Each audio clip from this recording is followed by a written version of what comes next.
I remember the exact moment it happened. I was standing in the doorway, holding a small box of my daughter-in-law's favorite cookies, ready to join my family for Christmas.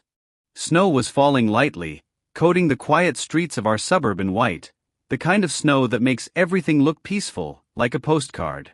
I knocked gently on the door, expecting warm smiles, laughter, and the smell of pine and cinnamon. Instead, I was met with Linda's cold eyes. "I don't think you should be here this year," she said, her tone polite but sharp. "Michael and we've decided to spend Christmas alone." I smiled, the kind of smile that doesn't reach your eyes but keeps them calm. "I see," I said quietly. I could feel my heart tighten, a mix of hurt and disbelief. Not because she didn't want me there. I had expected that eventually. What hurt was the audacity, the outright dismissal, as if I had no place in my own family.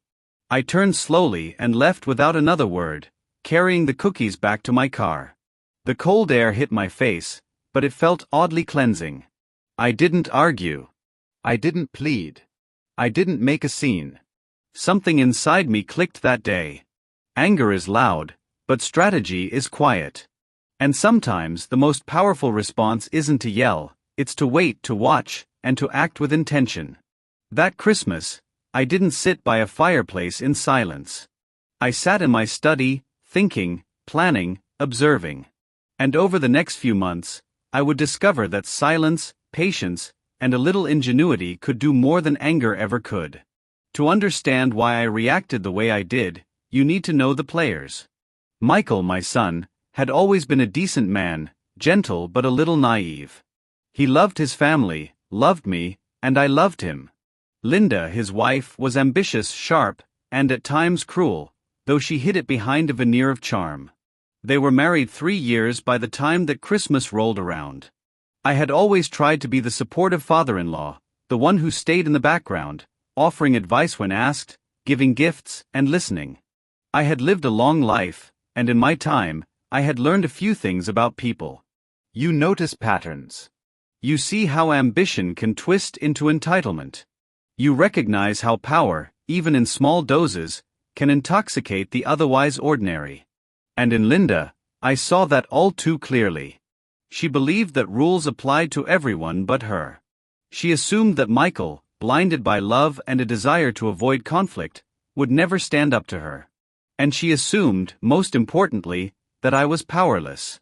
Our house was the kind that looked perfect on Christmas cards. White trim, evergreen wreaths, warm lights glowing in every window. But behind that perfection, I had noticed cracks. Michael had started paying off the mortgage alone. He had refinanced a few things to make Linda happy, sacrificing his own savings. He didn't complain, but I saw the strain. It wasn't just money, it was pride, dignity, and the quiet erosion of control over his own life. I had tried to warn him, gently, over dinners and phone calls. "Take care of yourself first," I would say. "Don't let anyone manipulate you into their whims." But he would always smile and reassure me that everything was fine. That's when Linda decided to show her hand, revealing that I wasn't welcome in their home, turning what should have been a warm family gathering into a test of loyalty and patience. And I realized, in that cold moment at the door, that the true battle wasn't about Christmas. It was about respect, boundaries, and the quiet assertion of dignity. The months that followed were subtle, almost imperceptible. Linda's behavior didn't change overnight. She still smiled at Michael, still called him lovingly in front of friends, but I could see the strain in his eyes. He would stay up late, crunching numbers, reconciling bills, taking care of expenses she refused to touch. And every so often, I would hear her voice in the background during phone calls, sharp and commanding, with Michael agreeing to every whim. I didn't confront them directly. That would have been too obvious, too emotional. Instead, I observed. I paid attention to details, mortgage statements, interest rates, the small ways she had convinced him to take on more debt under the guise of investment opportunities. She believed she had him cornered, trapped by numbers and obligations, and Michael, bless him, thought it was all temporary, all manageable. Then came the subtle humiliation. At a neighborhood event, She casually mentioned in front of friends that I had trouble keeping up with modern finances, and implied that my advice to Michael had been outdated. I smiled, nodded, and said nothing. Inside, I catalogued everything. Every slight, every manipulation, every bit of condescension. I didn't feel anger. I felt clarity. I began to look into ways I could help Michael without making it obvious. There were legal avenues, refinancing options, even some strategic moves with his mortgage that he didn't fully understand but that could relieve him of unnecessary pressure. I consulted quietly, talked to experts under the guise of curiosity, and took careful notes. The key was patience. I knew that a direct confrontation or a dramatic reveal would only escalate things. Linda thrived on attention, on drama, on the illusion of control. So I waited. I bided my time. I let the tension simmer until the moment was right. Meanwhile, the family holidays continued without me. Invitations were withheld. Photos were taken without me. Messages were politely ignored. Each act, each small exclusion, only reinforced the lesson. Power is an illusion when it is misused, and patience can turn the tables in ways no one expects. And all the while, I reminded myself not to act out of anger. Not to seek vengeance through humiliation. True revenge, the kind that teaches and restores, is invisible until the final moment. And when it comes, it leaves calm, not chaos. Spring arrived, bringing longer days and the quiet hum of new beginnings. I made my move, but subtly, almost imperceptibly. I contacted a financial advisor under the guise of helping Michael with his investments. I spoke to banks, lenders, and mortgage specialists, always framing it as general guidance. Over the course of a few months, I quietly consolidated his debts, refinanced his mortgage under more favorable terms, and structured it so that Linda's attempts to control or manipulate the finances became irrelevant. I also ensured that the changes were completely legal, above board, and in Michael's best interest. There was no risk, no confrontation, no drama. And most importantly, Linda had no idea it was happening. She continued in her delusions of power, speaking arrogantly about finances at parties, thinking she had control. The day of the reveal came unexpectedly. Michael called me one evening, voice tight with disbelief. "Dad, I don't understand. The mortgage, it's gone. The payments, the interest, everything it's all sorted. I don't know how to thank you." I smiled, warmth in my voice. Sometimes, the best gifts don't come wrapped in paper, Michael. Sometimes they come quietly, without anyone noticing. He was stunned, and I let it sit. No explanations. No accusations. I simply told him, "You take care of yourself. That's enough." And Linda? Well, she had no idea. Her smirk, her aura of control, slowly began to fade as she noticed that the leverage she thought she had was gone. The mortgage she believed tied Michael to her whims no longer existed.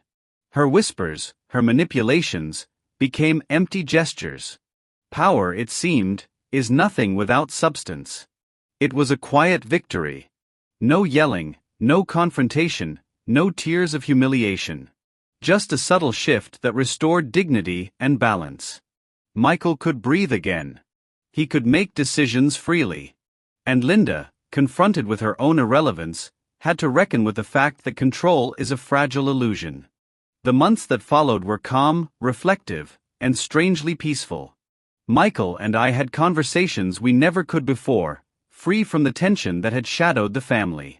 He started to take small steps to reclaim his independence in other areas of life as well. Hobbies, investments, social circles, things Linda had subtly discouraged. Linda, meanwhile, began to realize that her attempts at control had backfired. She tried her usual tactics, suggesting extravagant plans or demanding favors, but Michael, now supported and confident, politely declined. And for the first time, she had no leverage. She had no authority over the man she thought she had trapped. It was subtle, yes, but powerful. I watched all this unfold with a quiet satisfaction, not because I wanted revenge, but because I had restored fairness. I had acted with strategy and patience rather than emotion. I had taught a silent lesson about respect, boundaries, and the dangers of entitlement. And life, as it often does, returned to a natural rhythm. Holidays came again, and Michael invited me without prompting. Linda attended too, but this time, there was no condescension. She smiled politely, but the dynamic had changed. There was balance, quietly restored. I realized then that revenge isn't about pain. It isn't about making someone suffer. True revenge, the kind that endures, teaches, and transforms, comes from restoring order, dignity, and justice in ways that anger never could. Looking back, I understand now that day at the door was a turning point for more than just my relationship with my family. It was a lesson in patience, in strategy, and in the quiet power of dignity. I could have yelled. I could have exposed Linda. I could have demanded apologies or dramatized the injustice. But none of that would have changed anything. True change requires foresight, calm, and intelligence. Michael learned too, though not in words. He learned that support can come quietly, invisibly, and that strength isn't loud. He learned that sometimes, a guiding hand without fanfare can achieve more than years of arguments or emotional confrontations. And Linda, she learned as well, though perhaps more slowly. She realized that arrogance and control only have weight when others allow it. When patience, planning, and quiet action step in, even the sharpest claws lose their edge. Sometimes, I think about that Christmas, the snow falling outside, and the small box of cookies in my hand. I remember how my heart tightened, how pride and love intertwined, and how I chose a path of calm rather than chaos. And I smile. Not with triumph over another, but with understanding of life itself. Sometimes, silence is the best revenge. Sometimes, patience teaches more than anger ever could. And sometimes, the quietest actions leave the most lasting impact. That's the story I carry with me now, and I share it quietly, hoping someone else might see that dignity, strategy, and moral intelligence are far more powerful than anger or resentment. Because in the end, justice isn't loud. Justice is calm, measured, and deeply satisfying.